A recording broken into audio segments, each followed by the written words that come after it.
बोले श्री प्राणनाथ प्यारे की जय। श्री सदगुरु महाराज जी की जय। धाम के धन की जय। सर्व सुंदर साथ की जय। सुंदर साथ जी वही ध्यान को लेकर चलिए। श्री गांग जी भाई का मकान है। धनी देवचंद जी महाराज जी सिंहासन पर बैठे हुए प्राण प्रिया जी के प्राण प्रियतम के उस सुंदर नूरी श्रृंगार का वर्णन कर रही है और दिखा रहे हैं कि देखो अपने धाम धनी के इस सुंदर नूरमयी मुखारविंद को देखिए, श्रवण अंगों को देखिए। इन श्रवण अंगों में लटकते हुए आभूषणों की शोभा, इनसे निकलने वाली मधुर कर्ण प्रिय ध्वनि जिसका शब्दों में बयान नहीं किया जा सकता। अब श्रवण अंगों की शोभा को देखते देखते, कपोलों की शोभा को देखते देखते, जिन कपोलों के अंदर कितनी लालिमा छाई हुई,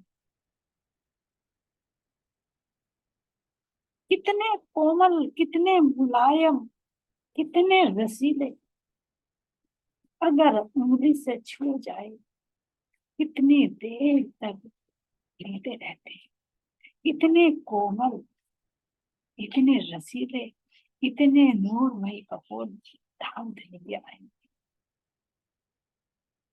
इनसे लगते हुए इन मुखारविंद को देखिए कि धाम धनी का सुंदर मुख, लाल अधर, जो अधर कैसे कमल की आंखों की भांति शोभायमान हो रहे, जिनके दोनों तरफ कितनी गहराई, जिस गहराई का वर्णन शब्दों में नहीं किया जा सकता। और जब धनी धीरे से मुस्कुराते हैं तो उनके अंदर की दंतावली, कितने सुंदर दंतावली नजर आती है। अगर देखें इनकी शोभा को तो इन पर छोटे छोटे स्वर्ण के नग जड़े हुए।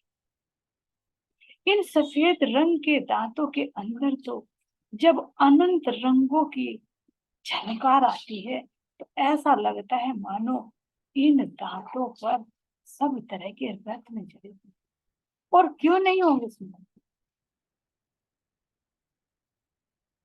जब मिटने वाले संसार के अंदर भी दांतों में स्वर्ण तक जड़ा जा सकता है तो ये मित्र धाम धनी के ये नूर है जो दांतों की शोभा लिए हुए हैं। तो इस नूर में ऐसा कौन सा गुण नहीं है जो ना हो। तो सब रंग, सब नग, सब प्रकाश इन दांतों के अंदर झलक रहा है। कभी कभी देखे तो ये पारदर्शी भांति नजर आ रही है, जैसे महाराज जी कह रहे कि जैसे कि अनार का दाना जिसके चारों तरफ लालिमा छाई होती है लेकिन मध्य में सफेद बीज नजर आता है। इस तरह से बाहर से देखे तो अधरू की लालिमा, पीछे से देखे तो जीभिया की लालिमा, दाएं बाएं से देखे तो गालों की लालिमा। तो चारों तरफ से जब लाल ही लाल प्रकाश इनके ऊपर पड़ रहा है तो ये कैसे अनार के दानों की भांति ये दंतावली सुखाई हुई।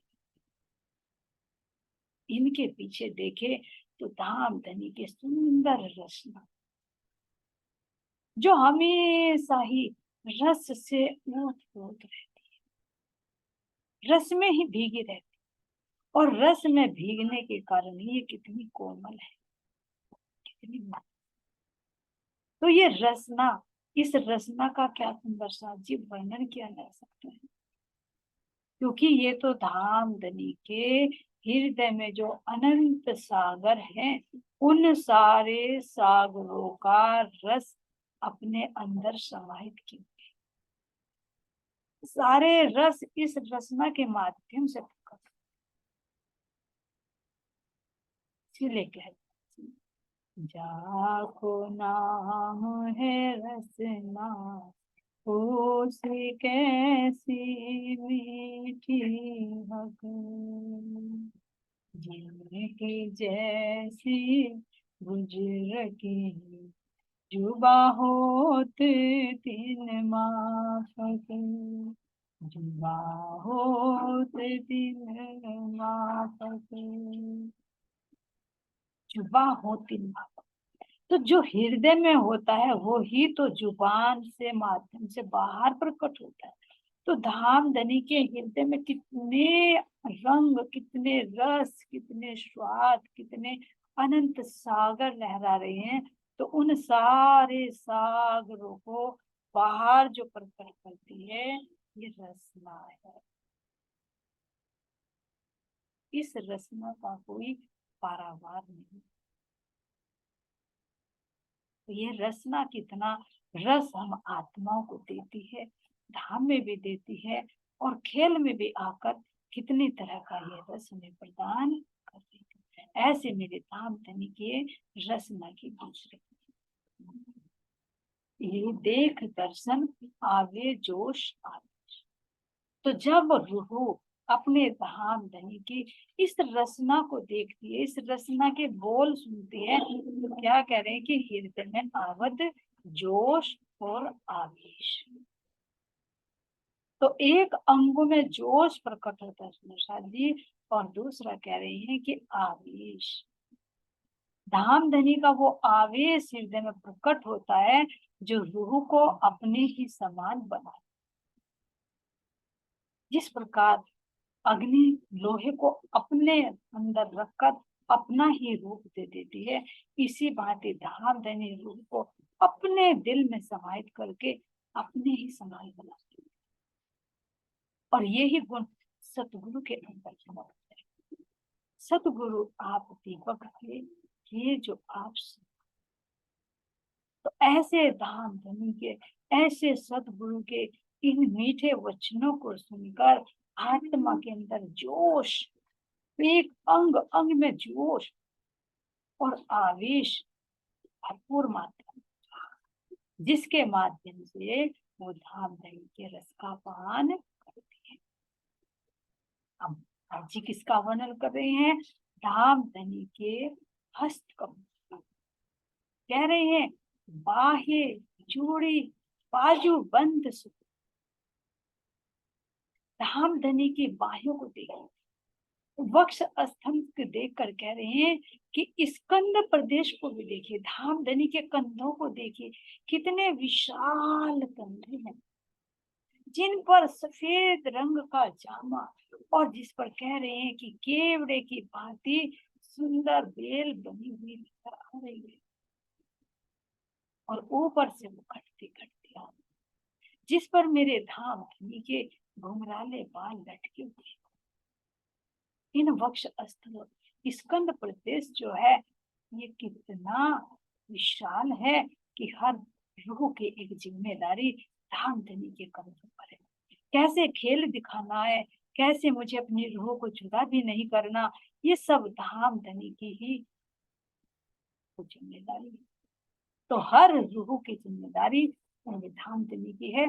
तो कितने विशाल कंधे हैं,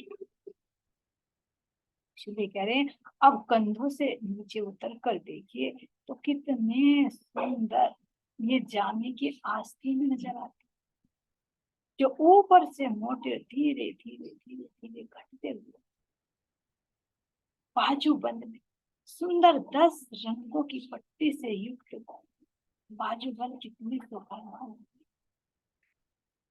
मानो संबंध का सागर इस बाजू बंद में शोभायमान, और लटकते हुए फुमक, जो बाजू बंद पर 10 रंग की पट्टियां आई हुई है, वे ही 10 रंग इनकी डोरियों में शोभायमान, कितने मिहीन मिहीन, और वे ही 10 के 10 रंग इन फुमकों में लटके हुए हैं जो बाजू बंद की लटकन है।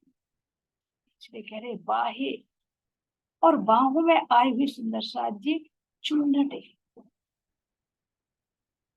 जो कोहनी से नीचे आती है तो वहां पर मेरे धाम धनी की इस आस्तीन में चुन्नटे है। जो चुन्नटे कितनी सुंदर लग रही है, मानो मेरे धाम धनी का एक सुंदर ये आभूषण। पहुंची कड़ा, ये तो आभूषण है ही, लेकिन इनके साथ साथ में जो आस्तीन में चूड़ियां आई हुई हैं, ये चूड़ियां भी एक आभूषण की भांति शोभायमान। बाहे चूड़ी बाजूबंद सोहे मग, पहुंची काढ़ो कड़ी हस्त कमल में। पहुंची की शोभा को देखी, जिसमें सुंदर 5 रत्न जगमगा। कड़ी से कड़ा भी कहा जाता है, जिसके अंदर भी अनेक प्रकार की कटाव बेल बूटियां और इनमें सब रंग झलझलाहट कर। और दाम देने की सुंदर पतली पतली अंगुली, और उन अंगुलियों में सुंदर मुद्रिकाएं, जिन मुद्रिकाओं की अगर इनके छल्ले को देखे तो इन छल्लों पर सुंदर चित्रकारी, और चित्रकारी पर भी अनेक रत्न बहुत बारीक बारीक कटा। और अगर ऊपर देखे तो कोई हीरा, कोई मानी, कोई पुखराज, कोई नीलमणि, ऐसे धाम धनी के सुंदर 7 उंगलियों में 7 मुद्रिका, जो अनंत आकृति पल पल बदलती। कोई मुद्रिका सुंदर वृक्ष के रूप में है तो कोई मुद्रिका रंग महल की आकृति में, कोई मुद्रिका पुखराज पहाड़ की आकृति में है तो कोई मुद्रिका माणिक पहाड़ के रूप में शोभा, कोई मुद्रिका मोर के रूप में है तो कोई मुद्रिका कछुए की आकृति।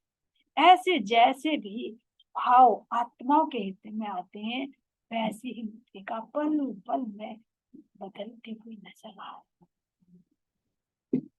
और धाम धनी की ऊपर से नीचे को उभरती हुई पतली पतली उंगलियां, उन उंगलियों के अगर नख को देखे तो नख का नूर दो फिर तो है, लेकिन इनमें से भी अनंत रंगों की भावना।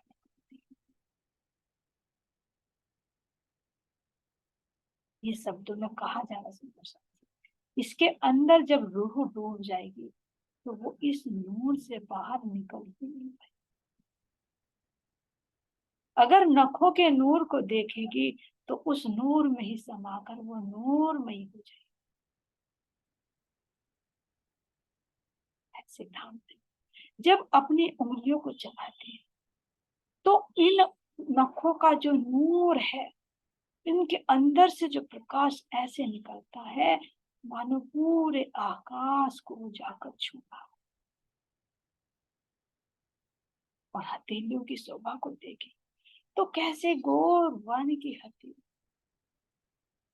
जिसमें लालिमा झलक रही, जिसमें सुंदर उंगलियों की कतार और हथेलियों में महीन महीन रेखाएं, और ये रेखाएं भी ऐसी लग रही है मानो मेरे धाम धनी के हथेलियों पर सुंदर मेहंदी बन गई। ऐसे सुंदर मेरे धाम धनी की हथेलियां, जो गहराई में हुए और उनके अंदर से निकलता हुआ प्रकाश, जिस प्रकाश में हम सब आच्छादित, ऐसे धाम धनी के सुंदर हस्त कमल है। कह रहे महाराज जी कि बाह्य चूड़ी बाजूबंद सोहे उमक, पहुंची काढ़ो कड़ी हस्त कमल मुद्री, नख का नूर चीर चढ़िया आसमान में, जो हक चलन कर सब।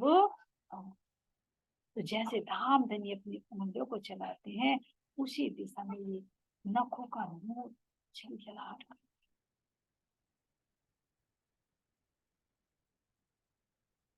नख का नूर चीर चढ़िया आसमान में, जो हक चलना कर सब। हम कह रहे धाम धनी के रोशनी पट के करी अवकाश में, अब धामधनी के पेट पर बंधे हुए पटके की शोभा का वर्णन करते हुए कह रहे हैं कि देखिए नीलो ना पीलो बीच के रंग का पटुका। अब उस पटुके पर कितनी सुंदर चित्रकारी है, कितनी सुंदर कढ़ाई है और किनार पर कितना सुंदर बॉर्डर, मानो अंदर का सारा प्रकाश इस पटुके के किनार पर आया। ये कभी पीले रंग का झलक आता है तो कभी हरे रंग का झलक आता है।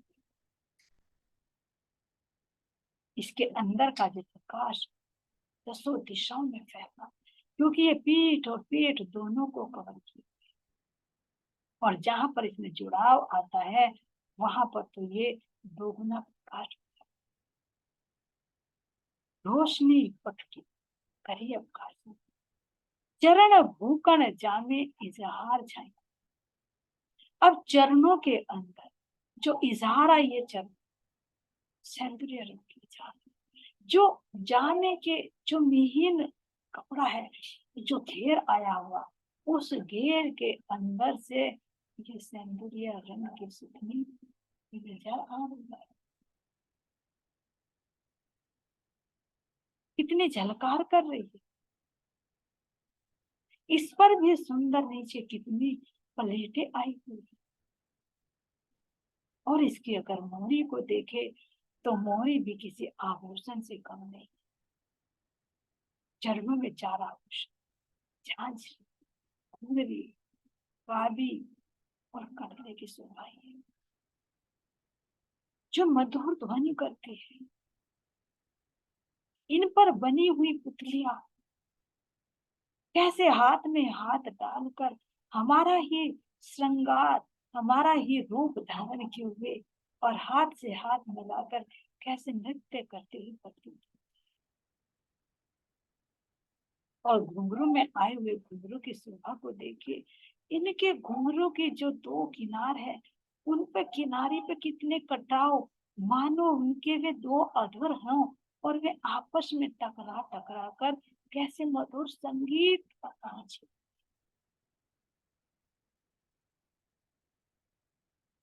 घुंघरियों की गम गम की आवाज में कैसे ये जवेरों की जो पुतलियां आई हुई है छन छन करके रामधनी के इस इश्क में डूबी हुई नृत्य करती हुई, और कड़े के ऊपर जो चरण से बिल्कुल लगा होगा और सबसे मोटा, और अंदर से कह रहे पोला, तो पोला कैसा, उसके अंदर रस भरा हुआ।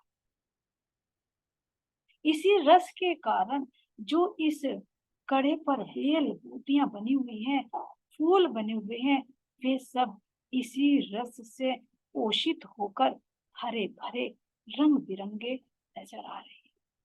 यही रस इनकी पत्तियों में, यही रस इनके फूलों में शोभायमान।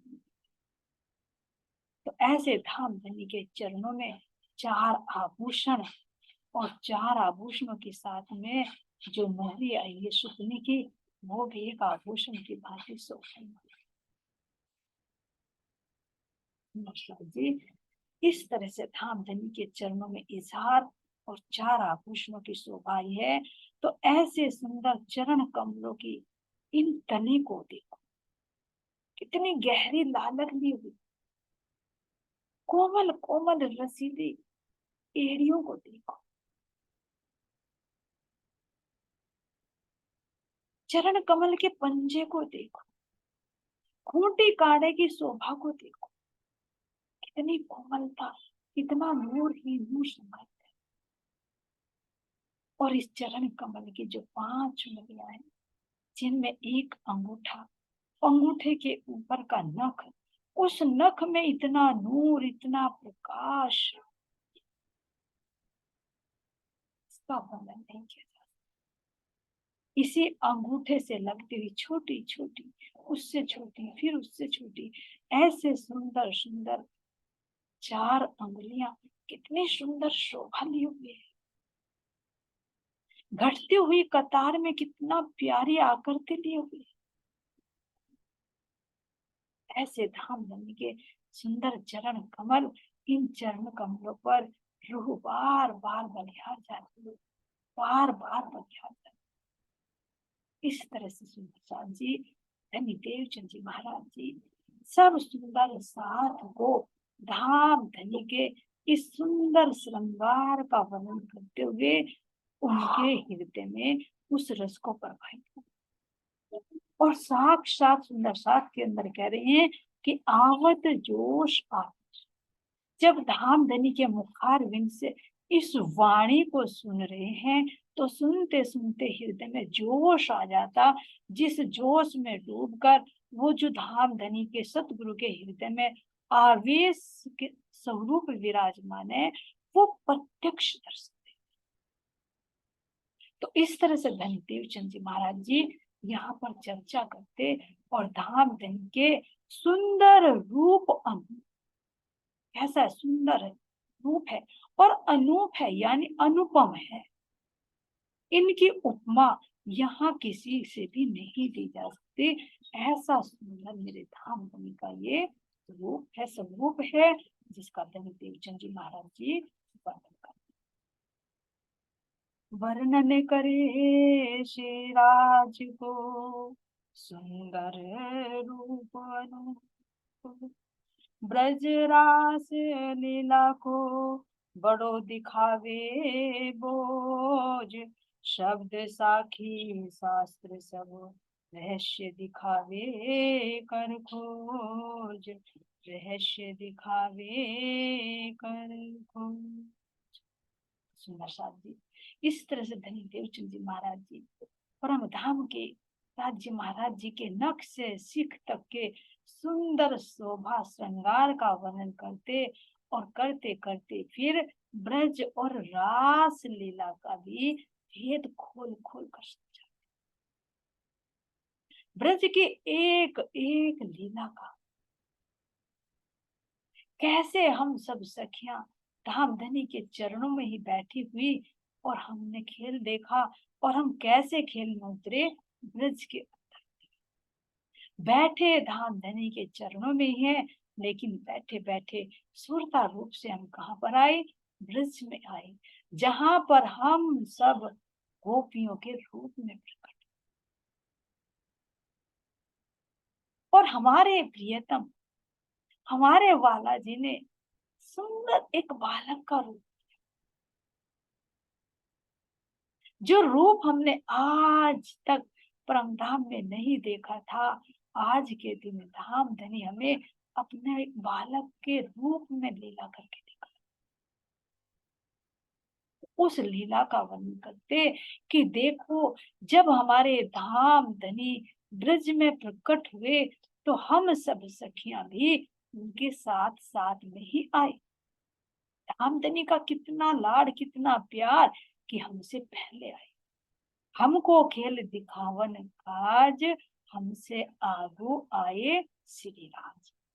तो इस तरह से जब प्राण प्रियतम प्रकट हुए और हम सब सखियां ब्रज बधुओं के रूप यानी ब्रज की बहुओं के रूप में हम प्रकट हुए, जो गोपियां थी उनके जीव थे, उनके ऊपर हमारी सुरता बैठी, और जो धाम धनी थे वे अपने आवेश, मूल तन तो मूल में ही है, लेकिन आवेश की शक्ति ने आकर इनके हृदय में प्रकट, तो उपजत ही ये आशा घनी, हम कब मिलसी अपने धनी। तो जैसे ही हम ब्रज में प्रकट हुए तो हमारे अंदर ये इच्छा हुई, अरे हम अपने धाम धनी से कब मिले। धनी देवचंद जी कह रहे हैं, याद करो जब हम ब्रज में प्रकट हुए, सौपन में थे, गहरी नींद में थे, लेकिन फिर भी ये लगन रही, हम कब मिलसी अपने धनी। तो अब क्यों नहीं वो इच्छा प्रकट। कह रहे हम वो ही हैं, अपनी उन घड़ियों को याद करो और अपनी उस चाल को याद करो, उस चाल पर हम चलो।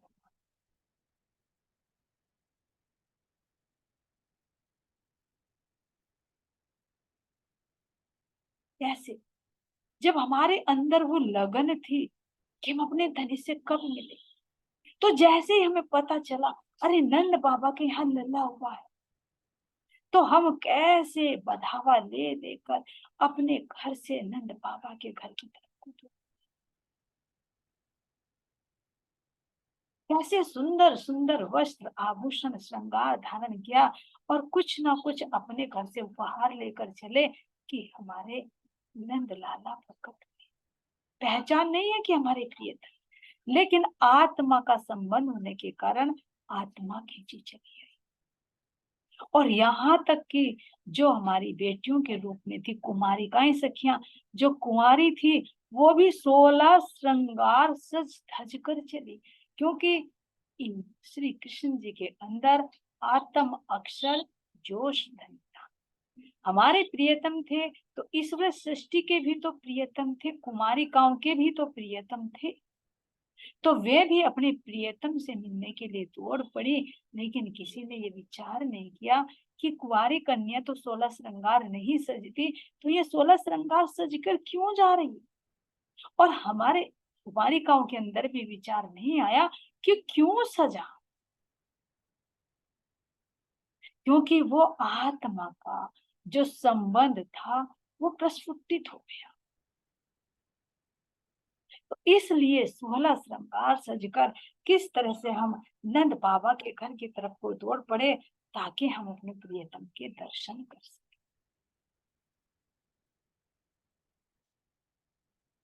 उस ब्रज लीला हम अपने जब कान्हा के दर्शन किए तो कैसे हम उनके रूप को देखते देखते देखते देखते गलित घात हो जाते, और वो सुंदर छवि, सुंदर छोटे से बालक, और बदन, कोमल अंग, वो मुस्कुराहट, और हृदय में वो मेरे धाम धनी का नूर, वो नूर ही तो बाहर प्रकट हो रहा। तो वो छवि हृदय में बस गई, इतनी गहराई तक बस गई कि हमारे से वो एक पल के लिए भी हमारे हृदय से वो छवि दूर नहीं होती।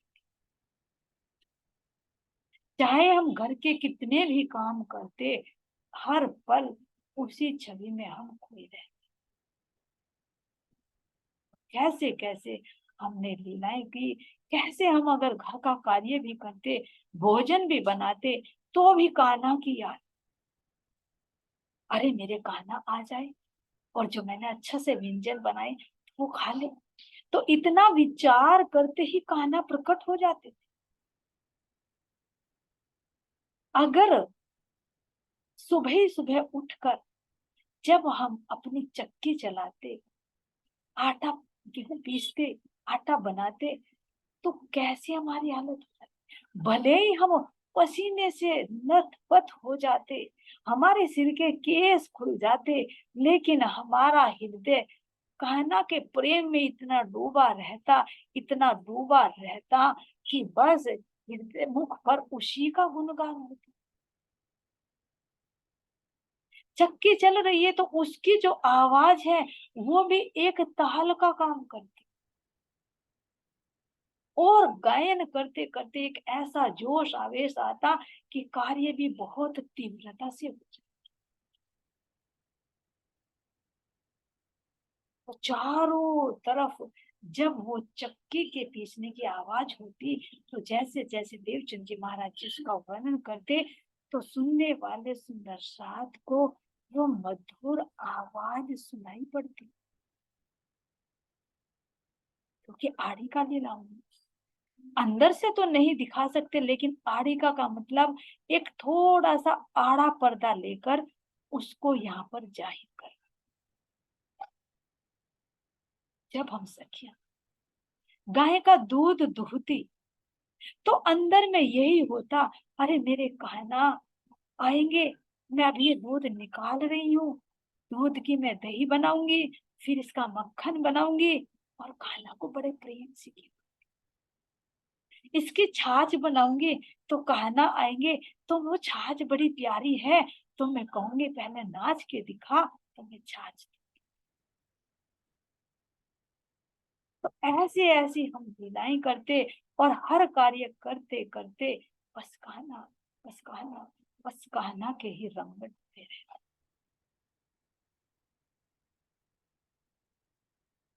और जब हम जमुना जी पर जल भरने के लिए जाते तो कान्हा जी वहीं पर हमारी राह देखते, क्योंकि उन्हें पता था कि मेरी सखियां यहाँ पर आएंगी। दोनों के दिलों का तार था, एक दूसरे से मिलने के लिए लालायित रहते। तो हम जब जल भरने का बहाना करते, भले ही घर में जल रखा है उसको गिरा देते और फिर कान्हा से मिलने के बहाने जल भरने के लिए जमुना जी पर जाते, तो जमुना जी की वो मधुर किनार, वो सघन वन, वो चारों तरफ छाई हुई हरियाली, वहां पर हमने प्राण वल्लभ अपने प्राण प्रियतम के संग में सारी सखियां मिलकर क्या हंसी ठिठोली कर, क्या जमुना जल में क्रीड़ा करती। वो परम धाम की जो लीला वो यहाँ पर प्रस्फुटित होती। इस प्रसंग को सुनकर सुंदर साथ जी, चर्चा सुनने वाले सुंदर साथ के अंदर आया कि जब हमारी परम धाम की जमुना जी है, जब हमारी ब्रज में जमुना जी है, हमने वो लीला की, तो हे धामधनी हमारी इच्छा है कि हम भी अब उस जमुना जल में स्नान करें, क्योंकि जमुना जी हमारे परम धाम में भी है, जमुना जी हमारे ब्रज में भी हमने जल क्रीड़ा की, रास मंडल में देखा जब हमने रास की उसमें भी हमने जमुना जी में जल क्रीड़ा की। तो हे धनी, हे सतगुरु, हे पिया जी, हमारी इच्छा है कि हम अब भी उस जमुना जी में करें। तो जब सुंदर साथ का ऐसा भाव होता तो एक सुंदर साथ कहता कि गुरुदेव हम क्यों ना यहाँ पर जो मथुरा वृंदावन में जमुना जी है हम उसमें झील ना कर गए, वो हमारी तो है, लेकिन धाम धनी सतगुरु महाराज जी बताते कि ये वो जमुना नहीं, ये तो प्रतिबिंब जमुना जी, जो असल जमुना जी थी जो हमारी ब्रज में है वो तो लय हो चुकी थी जिसमें हम लीला कर रहे थे, ये तो हूबहू प्रतिबिंब बना है और जो आज भी वो अखंड है, तो वो बेहद। फिर सुंदर साथ के अंदर इच्छा हुई कि हमारी भी इच्छा है कि हम उस अपने जमुना जल में झीलना करें। तो प्राण प्रियतम कहाँ हमने सखियों की इच्छा दूरी रखेंगे। तो जैसे ही धनी देवचंद जी महाराज जी उंगली चलाते हैं तो वहीं से जमुना जी प्रकट हो जाती है और उस जमुना जल में सारे सुंदर साथ कैसे उस जल का पान भी करते और उस जमुना जल में स्नान भी करके अपने आप को धन्य धन्य। तो असली जमुना जी तो धाम धनी सतगुरु महाराज जी के हृदय से ब्रह्म ज्ञान के रूप में प्रकट हो रही है, जिस जमुना जल में हम स्नान करके हमारा जीव भी हमारी आत्मा भी निर्मल होती है। जो कह रहे दामधनी कि उठ के नहाइए जमुना जी, कीजिए सकल सिंगार, सात संबंधी मिलकर खेलिए संग। तो ये ब्रह्म ज्ञान रूपी जमुना जी है, इसलिए जमुना जी है सुंदर साथ जी, जिसमें हम झील ना करके पवित्र होके अपनी आत्मा का श्रृंगार सज के अपने धाम के दूल्हा से मिलेंगे। लेकिन अभी यहाँ पर सुंदर साथ के अंदर वो वजूद नहीं है कि उस ब्रह्म ज्ञान को इतना आत्मसात कर ले। क्यों? क्योंकि अभी धामधनी की लीला है कि 60,000 हाथों में ही लीला होनी है, हकीकत तक का ही ज्ञान देना है। तो इसलिए अभी यहाँ पर सुंदर साथ को विश्वास भी दिलाना है। तो धीरे धीरे यहाँ पर किसका वर्णन होता है? आर्य का लीला का सार। तो यहाँ पर इसलिए सुंदर साथ की इच्छा पूर्ति के लिए धनी देवचंद जी महाराज जी श्री जमुना जी को प्रकट कर देते हैं, जिस जमुना जल में साक्षात वो प्रकट होती है और उस जमुना जल में सब सुंदर साथ झीलना करके बहुत आनंद। तो ऐसे सुंदर साथ जी जब धनी देवचंद जी महाराज जी वर्णन करते कि हम कैसे रोज मक्खन निकाल, सुबह सुबह ही हम कैसे मथानी ले लेकर मथना शुरू कर देते, तो घर घर से वो मक्खन दूध बिलोने की आवाज आती। तो सबके भाव क्या थे कि मेरा मक्खन कहीं खट्टा ना हो जाए, कान्हा को कहीं अच्छा ना लगे। इसलिए बहुत चौकन्नी होकर अगर दही भी जमाती, उसमें जावन भी देती तो चेक करके देती। अरे सुबह को मेरा कान्हा आएगा और वो माखन खाएगा तो कहीं खट्टा ना हो जाए। तो पल पल जो एक भी कार्य करती थी तो हर कार्य में बीच में कान्हा होते थे। ऐसा प्रेम, ऐसा लगाव था हमारा बीच में। ये धामधनी हमें पता। तो ऐसे सुंदर साथ जी, जब धामधनी सतगुरु महाराज जी दूध बिलोने की, माखन निकालने की लीला का वर्णन करते तो वहां पर साक्षात वो लीला नजर आती। सुंदर दूध मथने की आवाज भी सुनाई दी। और जो सुंदर साथ अगले दिन इस लीला को सुनकर मक्खन लेकर आते तो साक्षात प्रकट होकर मक्खन को ग्रहण भी करते।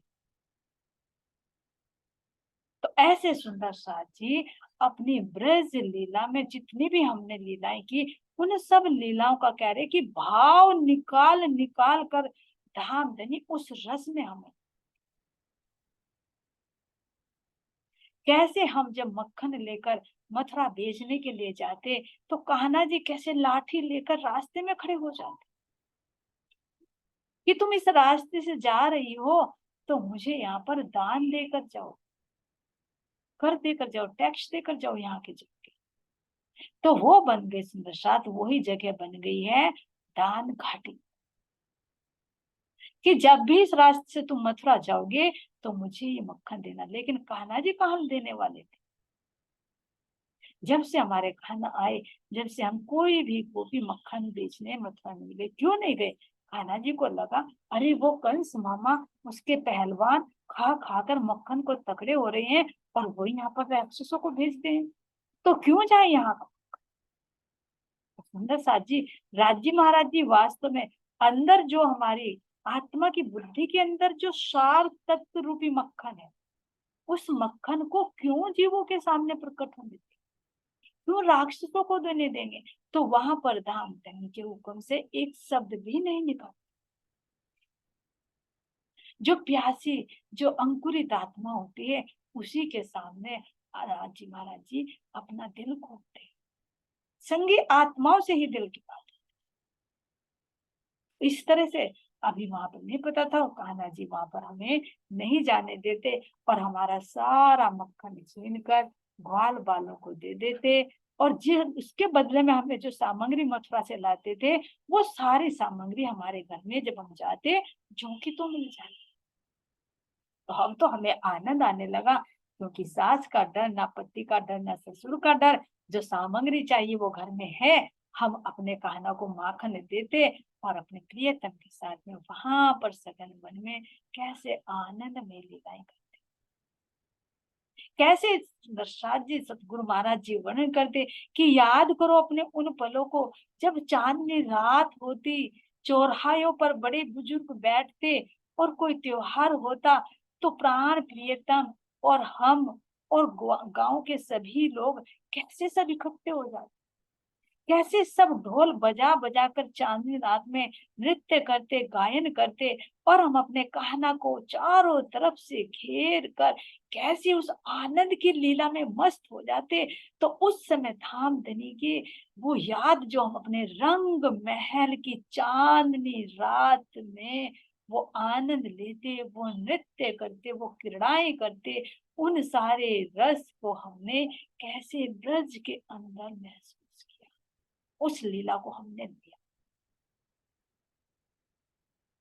ऐसे धाम सतगुरु महाराज जी प्रेममयी रस भरी ब्रज की लीला का